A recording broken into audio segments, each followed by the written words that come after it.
أعوذ بالله من الشيطان الرجيم بسم الله الرحمن الرحيم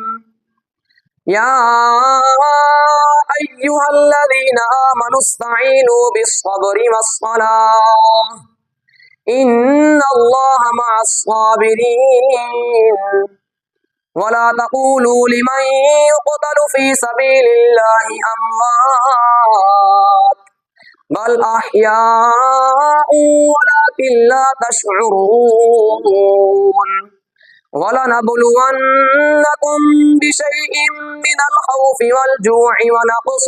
من الأموال والأنفس والثمرات